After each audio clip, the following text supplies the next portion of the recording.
میرا نام ہے ڈاکٹر یونس احمد. میں assistant professor and consultant gastroenterologist and hepatologist کام کر رہا ہوں. تقریباً 11-12 سال کا میرا تجربہ ہے اور میرا کام ہے جگر، آنت، لبلبہ، پتا، معدہ اور اس سے جڑی ہوئی جتنی بھی بیماریاں ہیں ان کی تشخیص اور ان کا بر وقت علاج. آج کا جو ہمارا ٹاپک ہے پخانے میں خون آنا. جب بھی کسی کو یہ مسئلہ ہوتا ہے پخانے میں خون آ گیا، فوراً اس کے دماغ میں ایک بات آتی ہے کہ مجھے تو بواسیر ہے.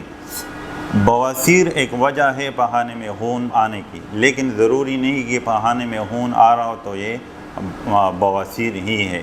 پخانے میں خون آنے کے بہت سے وجوہات ہیں. اس میں سے ایک وجہ یہ ہے کہ خدا نہ خواستہ پخانے میں خون آ رہا ہو سکتے ہیں اس کی آنت میں کینسر ہو، اس کی آنت میں ہو سکتے ہیں موقع بنے ہو. کچھ بیماریاں ایسے جس میں آنتوں میں انفیکشن ہو جاتے ہیں، جس کو ہم انفلیمیٹری باؤل ڈیزیز کہتے ہیں، السریٹیو کولائٹس، اس کی وجہ سے بھی پخانے میں خون آتا ہے.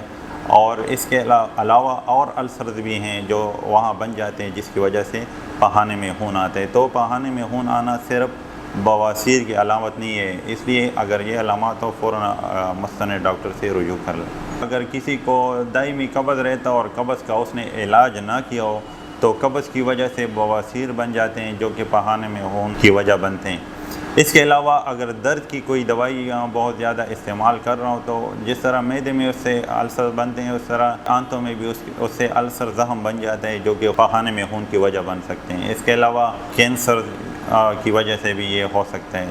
اس کے علاوہ یہ بھی ہو سکتا ہے کہ ایسے مریض کوئی خون پتلا کرنے والی دوائیاں جیسے ڈسپرین اور کلوپیڈوگریل ایک دوائیاں ہیں دل کے مریض اکثر استعمال کرتے ہیں، اس کی وجہ سے بھی ہو سکتا ہے. اس کے علاوہ دل کے کچھ مریض ہوتے ہیں جن کو کچھ خاص بیماریاں ہوتی ہیں، اس کی وجہ سے بھی پخانے میں زخم پڑ جاتے ہیں جس سے پھر خون آنے لگتا ہے.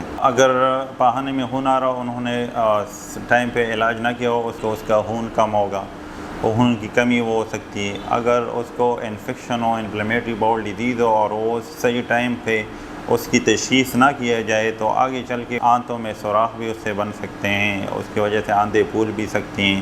اس کے علاوہ اس میں کینسر بھی بن سکتا ہے. سب سے پہلے تو ہم فل بلڈ کاؤنٹ ایک ٹیسٹ کرتے ہیں، ہم دیکھتے ہیں کہ اس کا خون کتنا کم ہوا ہے. اس کے علاوہ CRP ایک ٹیسٹ ہے، وہ ہم کرواتے ہیں جس سے ہمیں پتہ چل جاتا ہے کہ اس پیشنٹ کو مطلب اندر کوئی زخم وغیرہ السریٹیو کولائٹس یا کوئی اور بیماری اس طرح تو نہیں ہے.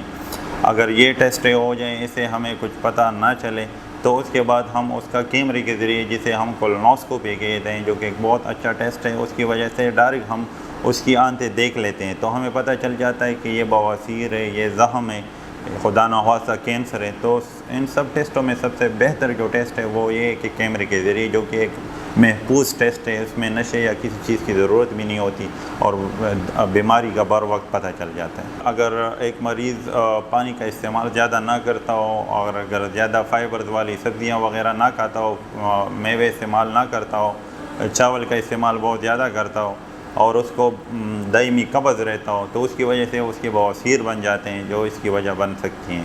اس کے علاوہ اگر بہت اسپائسی اور یہ تلی ہوئی چیزیں اگر استعمال کریں تو اس کی وجہ سے بھی یہ آنتوں میں زخم بن جاتا ہے، اس کی وجہ سے خون آتا ہے. ایسے مریضوں کو ہم چاہے وجہ جو بھی ہو، ہم اسے کہتے ہیں کہ آپ سادہ غذائیں کھائیں، junk foods, fast food, burgers وغیرہ، شاورما، یہ چیزیں نہ کھائیں، تلی ہوئی چیزیں نہ کھائیں، فرائی چیزیں نہ کھائیں. اگر گوشت کھانا ہے، ہم اسے یہ نہیں کہتے کہ گوشت نہ کھائیں، گوشت بھی کھائیں، آپ مرغی بھی کھائیں، آپ فش بھی کھائیں، لیکن تلی ہوئی نہ ہو، سادہ اس کا سالن بنا ہو تو یہ چیزیں آپ کھائیں. پانی کا استعمال کریں تو انشاءاللہ آپ کو بہت جلد افاقہ ہو جائے گا دوائیوں کے استعمال کے ساتھ.